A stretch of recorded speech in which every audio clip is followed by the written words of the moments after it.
Welcome back to the deep dive. Good to be here. Today we've got the sources you sent over a People article and a briefing doc summarizing it.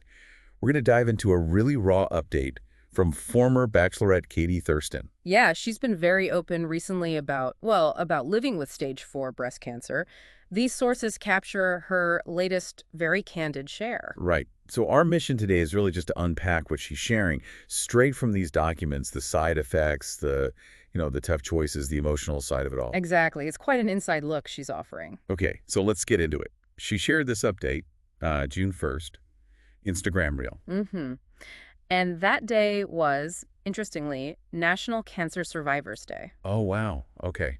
And the way she shared it, that seemed really intentional. Absolutely. She said, point blank, she wanted to share uncut, raw emotions. Her truth. Yeah, not like sugarcoating anything. Not at all. It feels very unvarnished, which is powerful. And you get that right away with how she talks about being a survivor. The quote is, "Every day I'm alive, I'm a survivor. Go me, I guess." Go me, I guess. Yeah, that, I guess, speaks volumes, doesn't it? It's not triumphant, it's enduring. Right, like acknowledging the sheer daily grind of it. And she even calls herself a stage 4 girly. Oh, which is quite a term. And she says her goal is trying to live my best life as a king cancer patient. That language, it's blunt. It really is. It just lays bare the frustration and the difficulty of trying to have any normalcy. Exactly. Trying to be you when the illness is always there. What does that tell us, you know? Yeah, it just permeates everything. And the update goes into the physical toll, too. Some really difficult side effects. Oh, definitely. The sources mention her saying her hair is coming out in an unnatural amount of clumps. Oof. Yeah. And the article noted she was wearing a hat in the video. Makes it very real. And then there's the cognitive side. She said, "I'm losing my memory." Right. That's something people maybe don't immediately associate with it, the sort of chemo brain or treatment fog. Did she give examples? She did. A really striking one, actually, going through customs after a vacation with her husband, Jeff Arcuri. Okay. And she just couldn't remember where they'd traveled from. Wow. Just blanked on it? Apparently. A simple question, right? But the treatment effect. Yep. And she said it led to a little disagreement, which sounds relatable. Stressful situation. But then they were able to laugh about it. And that little detail, it shows how they're navigating this together, finding moments even when it's really hard. Yeah, that human element. And then getting into the medical stuff. This is where it feels really intense. She talks about her treatment plan. Yeah. The phrase she used was, technically forever. Technically forever. Yeah, that just lands heavily, doesn't it? It captures that stage 4 reality management, not necessarily a cure. It's ongoing. Right. But what's interesting, she kind of pairs that with being optimistic about medical advancements in the future. Okay, so there's hope there. But she's very clear that right now, the present involves these really challenging side effects. And big decisions. Because it's stage 4, she has to make calls about where the cancer is. Exactly. And the update mentions 2 key things here. First, for tumors in her liver. Okay. She's decided on histotripsy. She explains it's ultrasound-based, so that's one major treatment decision made. Targeting a specific area. Got it. And the second thing? The second involves her ovaries. Apparently, a treatment meant to put her into medically induced menopause. Well, it didn't work. Oh. Yeah, she says, pretty directly, got my period. That's not supposed to happen. Uh-oh.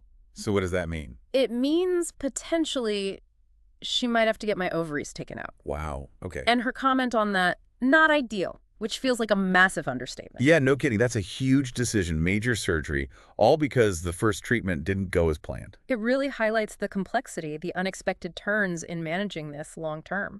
So with all that going on, it makes total sense that she talks about an emotional roller coaster. Absolutely. And she's so honest about it. She admits feeling conflicted, saying things like, sometimes I'm like, stop feeling bad for yourself. Right, that internal voice. But then other times I'm like, no, you're allowed to feel bad for yourself. Cancer sucks. Just giving herself permission to feel it. Exactly. Yeah. Acknowledging how incredibly hard it is. Without apology, it's powerful. It really is. It pushes back against that pressure to always be positive. Right.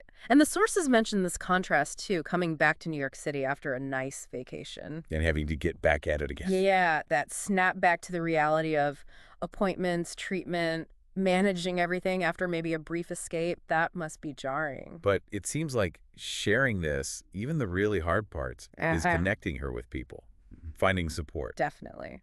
The sources highlight one specific message she got from Joan Vassos. Oh, from the Golden Bachelorette. That's the one. Joan's husband died from pancreatic cancer, so she has a deep understanding. Right. And Joan said Katie's update hit hard and that she really admired her bravery and raw emotion. Wow, that connection. It really underscores how vulnerability can build community, especially around these incredibly difficult shared experiences. So looking back at these sources, Katie Thurston's update, it's just an incredibly candid, unfiltered look at life with stage 4. It really is grappling with the physical stuff, the memory issues, the idea of treatment being forever. And making these huge medical decisions like about the histotripsy and potentially her ovaries. Yeah, the weight of all that. Her openness gives such valuable insight. It takes it beyond just, facts and figures into the actual daily lived reality. Absolutely. It makes you stop and really think about the kind of strength that takes. Navigating the medical battle, sure, but also the emotional side, the cognitive fog. Making these life-altering choices. All while trying to, as she says, live your best life. Yeah. And sharing that whole messy, vulnerable process publicly. So the question it leaves you with, maybe, what does her story, her way of sharing it, tell you about resilience, about what being a survivor really looks like when facing something so overwhelming?